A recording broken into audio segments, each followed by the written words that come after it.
हाँ जी जनाब, बहनों और भाइयों, अगली गल तुम पता है जनाब, सबको मेरा सलाम, अस्सलाम वालेकुम जनाब। बंदा जब थोड़ा सा बुढ़ा हो जाता है ना जनाब, तो सुबह सुबह उठ के तो अखबार देखता है पॉलिटिक्स की न्यूज देखता है, बाकी जो दुनिया के मामलात हैं उनसे थोड़ा सा कट ऑफ हो जाता है। हमारे बचपन में मैं एक दफा दुकान की तरफ जा रहा था, तो एक घर के अंदर से आवाज आई। उस वक्त पाकिस्तान में जनाब एक ही टीवी चैनल देखा जाता था, पीटीवी के नाम से। 9 बजे खबरें आती थी। खबरें सुनने के लिए घर के सारे बड़े जमा हो जाया करते थे, टीवी के सामने बैठ के देखा करते थे। मेरे वालिद साहब भी 9 बजे आ जाया करते थे। तो जनाब मैं एक घर के सामने से गुजर रहा था, तो अंदर से एक बच्चे की आवाज आई। वो चीख रहा था, अम्मा मम्मी खबरें 9 बजे लगनिया ने, अब मैं 8 बजे ना भेज छोड़ी मतलब ये है कि खबरें जो है जनाब, न्यूज 9 बजे आएंगी, आपने अब्बा जी को 8 बजे नहीं भेज देना कि वो यहाँ पे बैठ के हमें डिस्टर्ब करते रहे तो जनाब बंदा जब थोड़ा सा बड़ा हो जाता है तो वो पॉलिटिक्स में, इंटरनेशनल रिलेशंस में थोड़ा सा ज्यादा इंटरेस्ट लेने लगता है। पाकिस्तान में तो हर बंदा ही सियासतदान होता है जनाब, ये तो हकीकत है। एनीवे, आज की अखबारात इंटरनेशनल न्यूज। पाकिस्तान के लास्ट नाइट अफगानिस्तान में होने वाले हमले के बारे में बहुत ज्यादा बात कर रही हैं। अफगानिस्तान से ज़बीहुल्लाह मुजाहिद कह रहे हैं कि अफगानिस्तान के जिला खोस्त में एक मकान पे हमला किया गया, जिसमें वलायत खान की बीवी और 9 बच्चे हलाक हो गए या शहीद हो गए। उन्होंने इस हमले की बाकायदा तस्वीर भी जारी की हैं और बताया है कि इस हमले में वलायत खान की बीवी और 9 बच्चे, जिनमें 5 बच्चे और 4 बच्चे शामिल हैं, उनकी अमवात की तस्दीक की गई है। अखबारात ये कह रहे हैं कि ताज़ा तरीन हमले पेशावर में होने वाले हमले का रिएक्शन हो सकते हैं। बिल्कुल जनाब, 2 दिन पहले पेशावर में हमला किया गया, जिसमें 3 दहशतगर्द हलाक हुए और हलाक होने वाले तीनों दहशतगर्द जो थे जनाब, उनका ताल्लुक अफगानिस्तान से था और पाकिस्तान ने इस बात की सख्त मजम्मत की थी और पाकिस्तान की तरफ से बयान दिया गया था कि ये हमले अफगानिस्तान की जानिब से किए जा रहे हैं और तालिबान रजीम की जानिब से किए जा रहे हैं जनाब। तालिबान ने भी अभी पाकिस्तान में गवर्नमेंट को आर्मी रजीम कहना शुरू कर दिया है और जैसा कि आप सबको पता है जनाब कि पाकिस्तान की तरफ से ऐलानात हो रहे हैं कि अफगान रजीम को चेंज किया जाएगा। बिल्कुल उसी तरह अफगानिस्तान और गौ माता वाले भी ये ऐलानात कर रहे हैं कि पाकिस्तान के अंदर से हम आर्मी रजीम को चेंज करेंगे, जिनमें टट्टू इत्तेहाद वाले भी शामिल है जनाब। वो तो सबसे आगे हैं वो तो इस मकसद में सबसे आगे हैं। वो तो हमारे चीफ ऑफ आर्मी स्टाफ को, हमारे फील्ड मार्शल को, बुज़दिल चीफ ऑफ आर्मी स्टाफ और एक्सटेंशन लेने वाला चीफ ऑफ आर्मी स्टाफ, वो लोग जिन्होंने खुद एक्सटेंशन दी थी, बाजवा साहब को कहते थे कि उस वक्त इमरजेंसी थी, अभी उनकी नजर में इमरजेंसी नहीं होगी।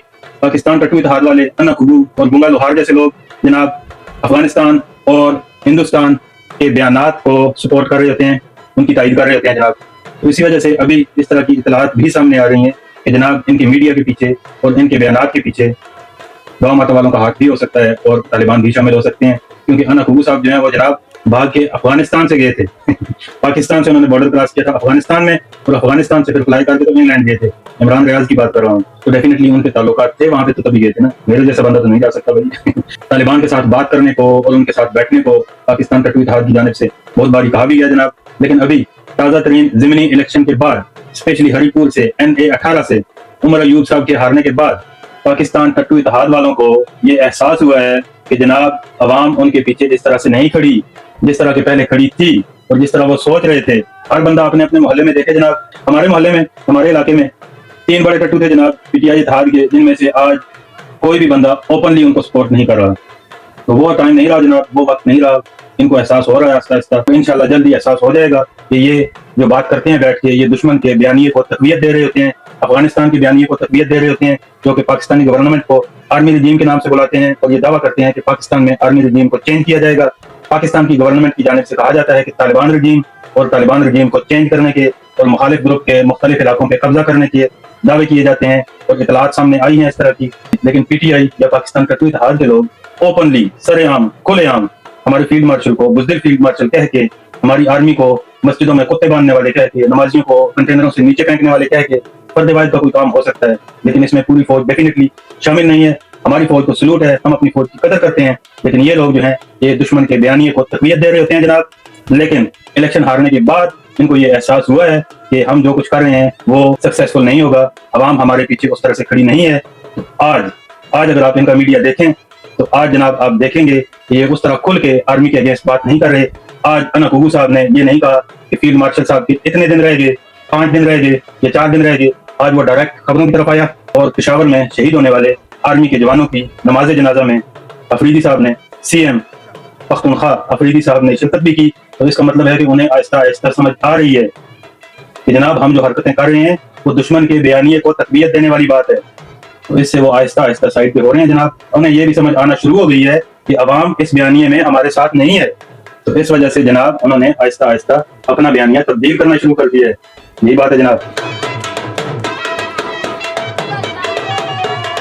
यूरोप में बॉर्डर चेकिंग पे सख्ती कर दी गई है जनाब, और लास्ट वीक में हॉलैंड के बॉर्डर से सैकड़ों के हिसाब से बंदों को वापस किया गया है जो कि हॉलैंड में दाखिल होना चाहते थे। उनमें कुछ ऐसे लोग भी शामिल थे कि जिनके पास यूरोपियन रेजिडेंस परमिट मौजूद थे। इसका मतलब यह है कि जनाब हॉलैंड के बॉर्डर पे बहुत ज़्यादा सख्ती की गई है। लास्ट वीक उनमें से 80 लोगों ने अजाइलम अप्लाई किया है, क्योंकि जो चेकिंग होती है जनाब वो हॉलैंड के बॉर्डर के अंदर होती है, और बॉर्डर के अंदर आने के बाद आपका ये राइट है कि आप अजाइलम अप्लाई कर सकते हैं। तो उन लोगों में से जो कि हॉलैंड में दाखिल होने की कोशिश कर रहे थे, लास्ट वीक 80 लोगों ने अजाइलम अप्लाई किया है और उनको अभी अजाइलम के प्रोसीजर में डाल के तो कैंप्स में शिफ्ट कर दिया गया है। जी हाँ, ये डच अखबार कह रहे हैं जनाब। अखबार के अंदर मलूक के एबीएन एमरो ने 52,000 वर्कर्स को निकालने का ऐलान किया है जनाब। जी हाँ, डच बैंक एबीएन एमरो ने अपने 5,200 वर्कर्स को नौकरी से, जॉब से निकालने का ऐलान किया है। बहुत बड़ा कट ऑफ है जनाब। वजह ऑफ कोर्स यूक्रेन की जंग। बहुत ज़्यादा नुकसान हुआ है यूरोप को इस जंग की वजह से, और अभी यूरोप और अमेरिका मिलके ज़ेलेंस्की पे जोर दे रहे हैं कि वो इस बात को मान जाए और एग्रीमेंट जो उसको दिया गया है और थर्सडे तक की वार्निंग दी गई है उसको एक्सेप्ट कर ले। इमिग्रेशन के नए रूल्स के ऊपर हॉलैंड की पार्लियामेंट में बातचीत जारी है जनाब, और इमिग्रेशन के रूल्स को मजीद सख्त करने का उम्मीद दिया गया है। और जनाब पहले ही ऐलान किया जा चुका है कि इमिग्रेंट्स को पासपोर्ट अब 10 साल की रेजिडेंस के बाद दिए जाएंगे, और इस सिलसिले में नया कानून जल्द ही हॉलैंड की पार्लियामेंट में पेश किया जाएगा, जिसकी मंजूरी के बहुत ज़्यादा चांसेस हैं। लेकिन इस नए कानून को नाफिज करने के लिए कम अज़ कम 1 साल का अरसा दरकार है जनाब। इसलिए जो भी अपने भाई हॉलैंड में रहते हैं और उनके 5 साल तकरीबन पूरे हो चुके हैं, उनसे गुजारिश है जनाब कि जल्द से जल्द अपने पासपोर्ट के लिए अप्लाई कर दें। कवानीन में तब्दीली के बाद आपको मजीद मुश्किलात का सामना करना पड़ सकता है जनाब। डच लैंग्वेज कोर्स की जो रिक्वायरमेंट्स हैं वो भी जनाब A2 से जल्द ही B1 लेवल पे कर दी जाएंगी, और ये इतलात हैं कि ये नफाज जून 2026 से स्टार्ट हो जाएगा। तो इस वजह से जिन हजरात ने लैंग्वेज का एग्ज़ाम नहीं दिया, जल्द अज जल्द लैंग्वेज का एग्ज़ाम दे के तो पासपोर्ट अप्लाई कीजिए जनाब। अगर आपका प्रोग्राम है तो बाद में ज़्यादा सख्ती कर दी जाएगी। हाँ जी, मैं नहीं कह रहा, अखबार के अंदर मलूक अखबार। वाशिंगटन पोस्ट ने लिखा है जनाब कि ट्रंप की तरफ से पेश किए गए मुआहदे की ज़्यादातर शराइत ज़ेलेंस्की ने मान ली हैं, यानी वो अपनी टेरिटरी देने पे भी राज़ी हो गया है। मगर रशिया का मुतालबा ये है कि उसको जो कि टेरिटरी उसके कब्जे में है, उसके अलावा भी डोंबास रीजन के बाकी इलाके जो अभी यूक्रेन के कब्जे में है वो भी दिए जाएं। यूक्रेन उस पर राज़ी नहीं हुआ, लेकिन जो टेरिटरी अभी रशिया के पास है वो उसको देने पर राज़ी हो गया है। उसके अलावा ज़ेलेंस्की ने यह भी कहा है कि जनाब हमारी नेटो में शमूलियत को इस एग्रीमेंट से मशरूत न किया जाए और यूक्रेन और यूरोप को बातचीत के अमल में शामिल किया जाए, तो इस पे बात हो सकती है। तो मेरे ख्याल में तो ये बात आगे नहीं चलेगी जनाब। अगरचे यूक्रेन अपने इलाके देने पे राजी हो भी गया है तो भी ये बात आगे नहीं चलेगी, क्योंकि यूक्रेन पे हमला करने की सबसे बड़ी वजह यही थी कि यूक्रेन नेटो का मेंबर बनने की कोशिश कर रहा था, और पुतिन ने कहा था कि नेटो के रशियन सरहदों पे आने से हमारी सलामती को खतरा है। तो वाशिंगटन पोस्ट तो ये कह रहा है जनाब कि ज़ेलेंस्की ने काफ़ी सारी शराइत मान ली हैं और इस मुआहदे को एक्सेप्ट कर लिया जाएगा, मगर मेरे ख्याल में पुतिन इस बात को बिल्कुल भी एक्सेप्ट नहीं करेगा जनाब। इथियोपिया में एक आतिशफशां 10,000 साल के बाद बूम फट पड़ा है जनाब और इस मंजर को वहां के एक रिहायशी ने कैमरे में कैद कर लिया जनाब, और ये वीडियो इंटरनेशनली मीडिया पे बहुत ज्यादा गर्दिश कर रही है। और इंडियन क्रिकेट का ढिंढोरा पीटने वाले और पाकिस्तानी क्रिकेटर्स को गालियां देने वाले 6-0 के इंटरनेशनली मशहूर करने वाले इंडिया के मीडिया के लिए इतला है कि जिस साउथ अफ्रीका की टेस्ट नंबर 1 टीम से पाकिस्तान टेस्ट मैच जीता था और सीरीज 1-1 से बराबर हुई थी, उस साउथ अफ्रीका की टेस्ट टीम ने हिंदुस्तान को, गांव माता वालों को नाको चने चबवा दिए जनाब। और अगर साउथ अफ्रीका यहाँ से वाइट वॉश कर जाता है तो हिंदुस्तान में साउथ अफ्रीका का ये पहला वाइट वॉश होगा। यानी अपने आप को क्रिकेट का देवता कहने वाले हिंदुस्तान की हिस्ट्री की सबसे स्ट्रांग क्रिकेट टीम को साउथ अफ्रीका ने औकात याद दिला दी है जनाब। हकीकत है जनाब, जो भी टीम, जो भी कौम अपने हीरोज की कदर नहीं करती, आखिर उसको ये दिन देखने पड़ते हैं। इन लोगों ने भी विराट कोहली और रोहित शर्मा के साथ बिल्कुल वही किया जो कि पाकिस्तानी क्रिकेट बोर्ड अपने हीरोज के साथ करता आया है। तो उसके बाद इनको भी वही दिन देखने थे जनाब, जो आज पाकिस्तान का बॉलिंग अटैक देख रहा है। लेकिन पाकिस्तान के बॉलिंग अटैक में उस्मान तारिक की एंट्री बहुत अच्छी है। बंदा क्रिकेट भी आजकल शो बिजी है जनाब। बंदे का एक्शन मुझे बड़ा पसंद है जनाब। आते आके रुक के फिर बॉल फेंकते हैं, मजा आ जाता है। गाँव माता वाले तो उस पर चीख रहे हैं जनाब कि बट्टा है और ये है और वो है, लेकिन एक्चुअली क्रिकेट एक स्पोर्ट है, एक शोबिज है। लोग इस गेम को मूवीज की तरह एंटरटेन करते हैं, तो इस गेम में इस तरह के लोगों का दाखिला होते रहना चाहिए जनाब, ताकि लोगों को देख के एंजॉय करने का मौका मिले। कमेंट में जरूर बताइएगा जनाब।